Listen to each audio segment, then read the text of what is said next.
A life that began as a simple worker in a diamond mine had transformed into one of Africa's most powerful leaders.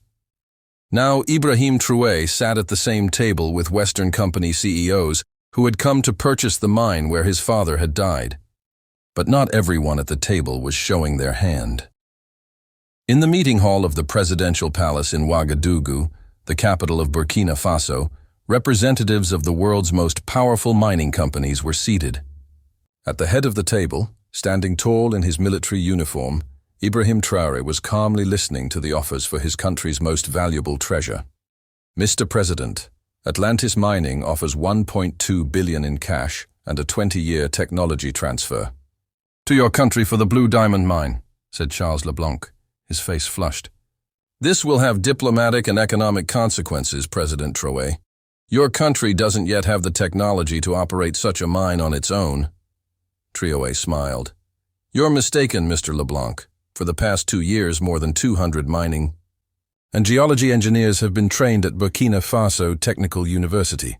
Additionally, construction of our lithium processing plant has already begun. Luai interjected. Mr. President, this may be a hasty decision. Perhaps you should reconsider our offer. Your offer isn't even 5% of the real value, Mr. Wei, said Traoré. The lithium reserves at Blue Diamond constitute approximately 15% of the world's currently known reserves. This is a resource worth at least $50 billion. Wilson's face paled. This is impossible. Not impossible, Mr. Wilson.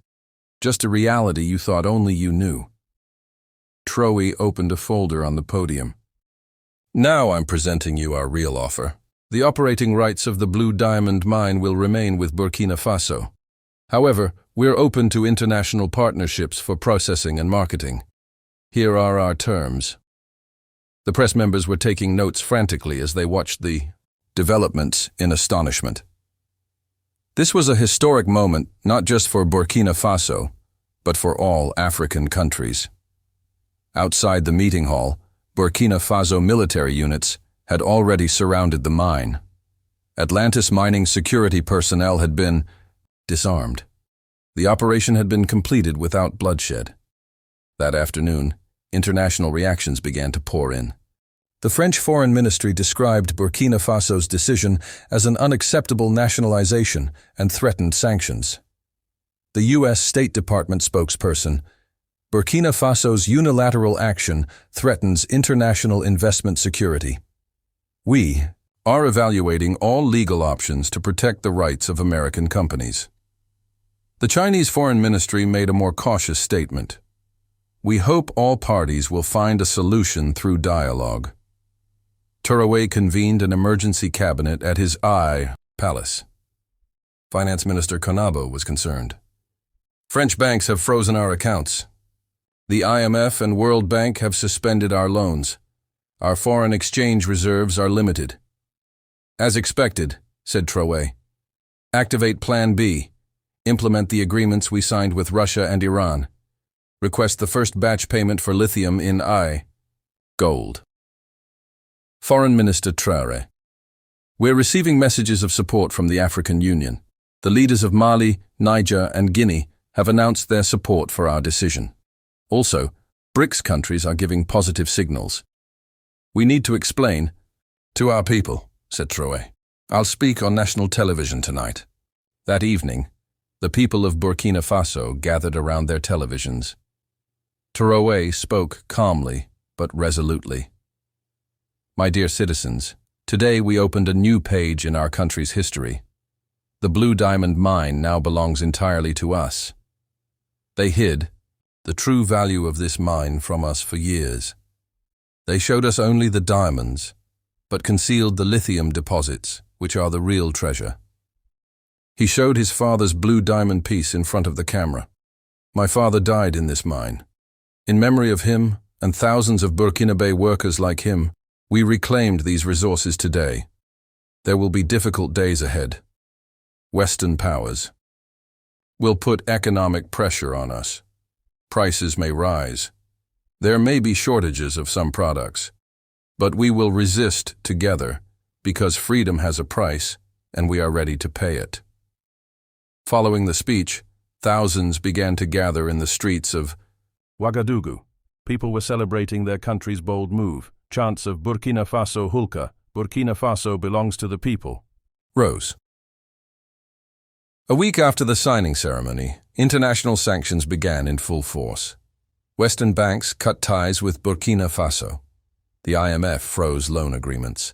The French, American, and Chinese media labeled Traoré as radical and dangerous. Traoré gathered his team in his palace office. "We were prepared. Now we move to phase 2. Economy Minister Dio looked worried. "Mr. President, our dollar reserves are depleting. We're struggling to import. Our people might not be able to meet their basic needs." "We expected this," said Traoré. "That's why we've been implementing the Food Independence Program for the past 3 years. Our farmers can now meet 80% of our basic food needs." Defense Minister Urago. French intelligence has begun arming some opposition groups. "There's movement in several regions in the north. We've strengthened our army and educated our people," said Traoré. "If necessary, we'll defend every village, every neighborhood." The next day, Burkina Faso signed new trade agreements with Russia and Brazil. An independent consortium from China offered to build a lithium processing facility. Turkey offered to provide mining equipment. "We just need time," Traoré said in an address to his people. "The first lithium from the Blue Diamond mine will enter the international market in 3 months. Until then, we must resist together."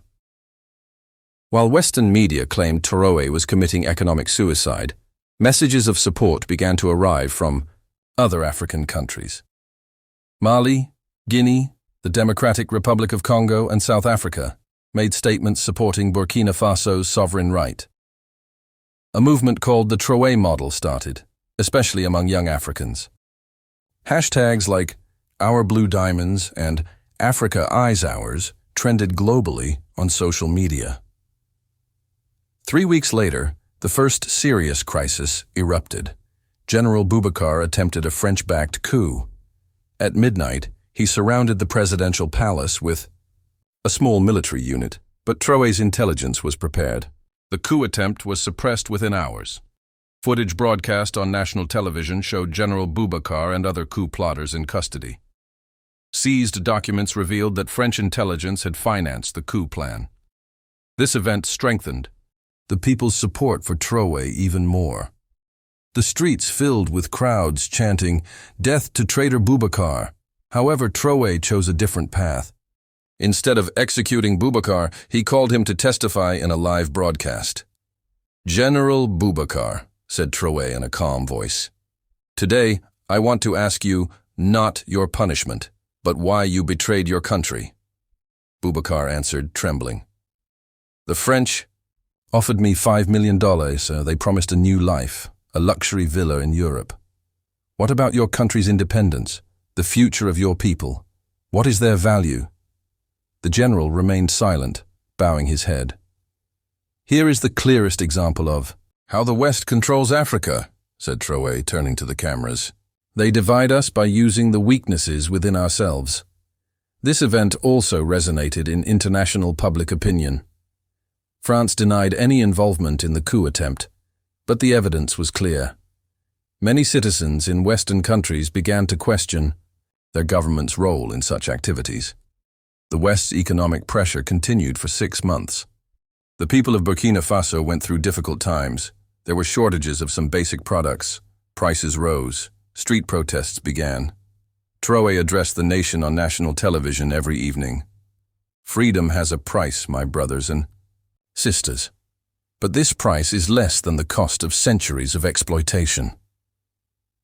At the end of the 6th month, an unexpected development occurred in the world economy. Electric vehicle manufacturers began to experience serious problems in lithium supply. Prices rose rapidly. The lithium reserves of Blue Diamond were now more valuable than ever. Traoré held a meeting open to the international press. "Burkina Faso is open to world markets under fair trade conditions. However, we will never relinquish control of our resources." The first breakthrough came from the German automotive giant Volkswagen. The company signed a direct agreement with Burkina Faso, promising to establish a technical training center in the country in exchange for lithium supply. Other companies followed. Tesla, Ford, Toyota, major automotive manufacturers had to sit at the table with Burkina Faso to overcome the lithium crisis.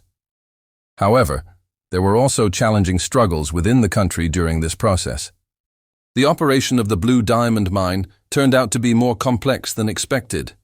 Technical problems, staff shortages, and logistical difficulties were slowing down production.